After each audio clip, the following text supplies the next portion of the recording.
Soy Mario Riorda, soy politólogo con posgrados en comunicación social, consultor, he realizado más de 130 campañas electorales, he asesorado más de 50 gobiernos en toda América Latina y hoy además con actividad académica he sido decano de la Facultad de Ciencia Política y Relaciones Internacionales de la Universidad Católica de Córdoba, me presto a dirigir la maestría en Comunicación Política de la Universidad Austral y con epicentro académico hoy en la propia Universidad Austral y la Universidad George Washington en Washington.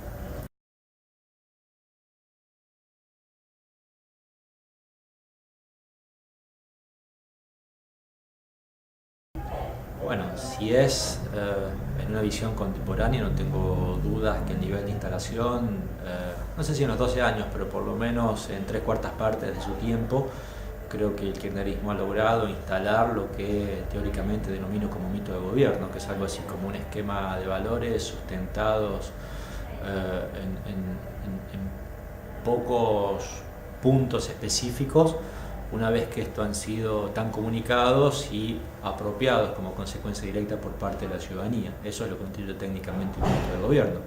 Sin embargo, un mito de gobierno es eterno y ha tenido muchísimas fallas en implementación comunicacional.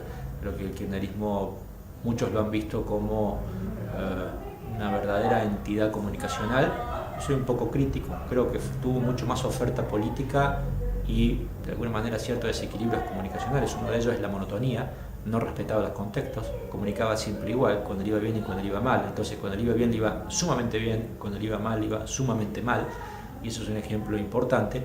Pero independientemente de cómo ha terminado, cómo está siendo valorado hoy, y esto es una de las condiciones básicas de la comunicación gubernamental, que la comunicación gubernamental es tan de largo plazo, tan largoplacista, que no termina ni siquiera cuando termina la gestión, se sigue resignificando. Ver al kirchnerismo hoy, en pleno 2016, es un ejemplo notable para teorizar sobre este fenómeno.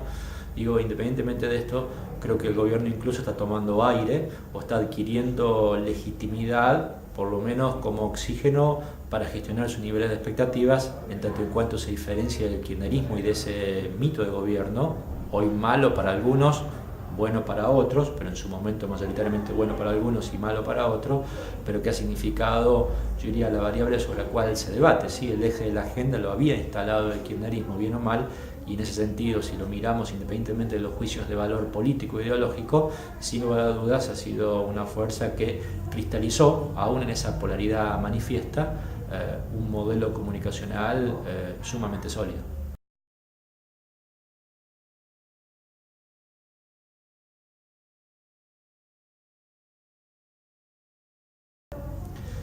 Ni la actual, ni la que probablemente vendrá, ni la anterior. Creo que la ética de las comunicaciones y política es un triángulo necesario, por lo menos para ser debatido, para ser visibilizado, para ser puesto en agenda, pero no es un triángulo que todos los días coincida tan fácilmente, ¿sí? Y en este sentido doy un ejemplo que no tiene que ver con la praxis, tiene que ver incluso con la academia, que debería ser gestora de por lo menos del debate ético. Doy clases en prácticamente 20 universidades en 12 países, solamente especializado en comunicación política, y he preguntado desde hace buena cantidad de tiempo a la fecha qué docentes hablaban de ética en los posgrados. Bueno, en uno fui el único y seguí preguntando y me sorprendió porque en 3 posgrados sumamente importantes, con mucha proyección internacional, la mayoría de los alumnos me contaba que los docentes decían que no solo que no existía la ética en esta actividad, sino que además ni siquiera la propiciaban, ¿sí?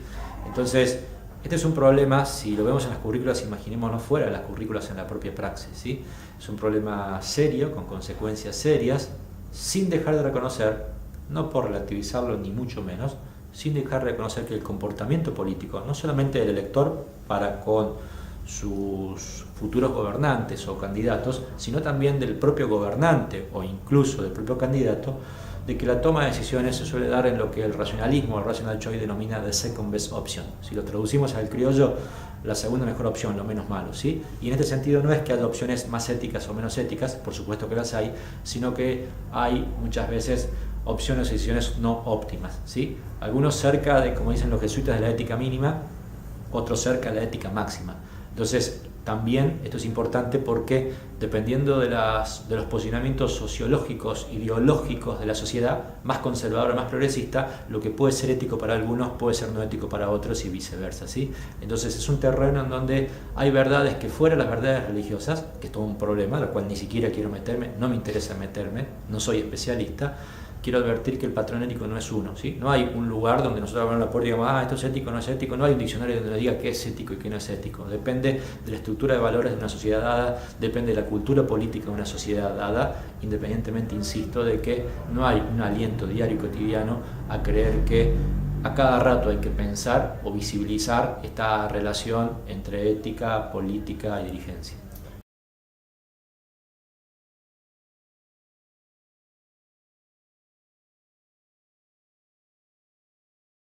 Es un estilo que en primer término arrancó con una inercia electoral propia de la campaña electoral exitosa. Esto es yo diría una tentación que tienen muchos gobiernos.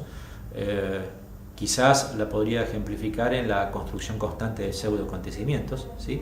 Esta idea de, en vez de apelar a las grandes noticias, en vez de apelar a un gran relato ideológico incluso, más bien se apela a la cotidianidad como una práctica para mostrar a un gobierno, entre comillas, de gente normal, que hace las cosas normales, que hace el común de la mayoría, etcétera, etcétera, etcétera.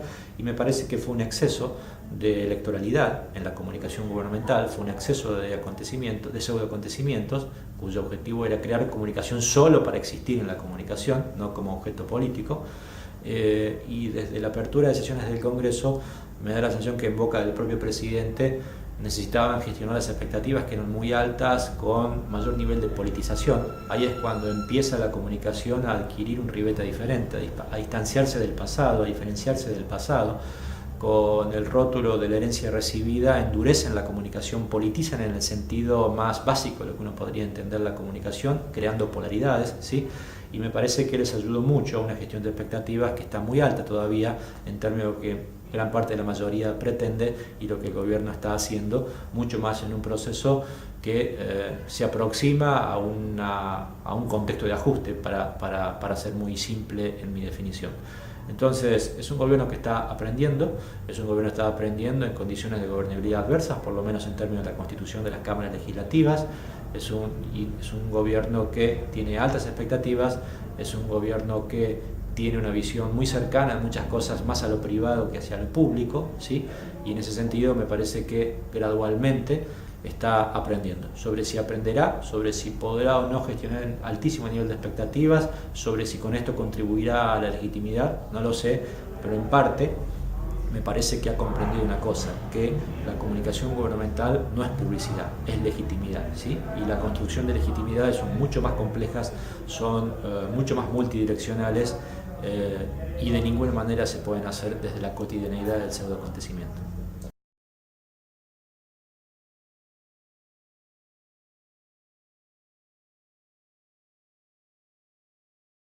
No sé si a mí, y no quisiera personalizarlo, quisiera quedarme con dos tips, y voy a ser absolutamente desobediente, que me resultan sumamente útil para pensar no la comunicación hoy, sino de alguna manera para marcar hacia adelante en un futuro, en un presente real y en un futuro inmediato, que a mi entender definen la calidad de la comunicación, política en general y gubernamental en particular. Primero es la convergencia. Hace ya más de una década se ha definido desde el punto de vista de la comunicación, preferentemente de la perspectiva culturalista de la comunicación, que la convergencia es la posibilidad de diseminar un mismo mensaje en múltiples modos a través de diferentes canales, ¿sí? Creo que eso ha quedado viejo, absolutamente viejo y extemporáneo. Me da la sensación que la idea de la convergencia hoy, más que pensarlo como una oportunidad, es una necesidad. ¿Y necesidad por qué? Porque las audiencias son migrantes. Entonces, ser convergente implica cambiar el paradigma de gestión, pero implica básicamente entender que los contenidos ya no se absorben unidireccionalmente de un mismo tipo de medio, ¿sí? Y el segundo elemento es la microsegmentación.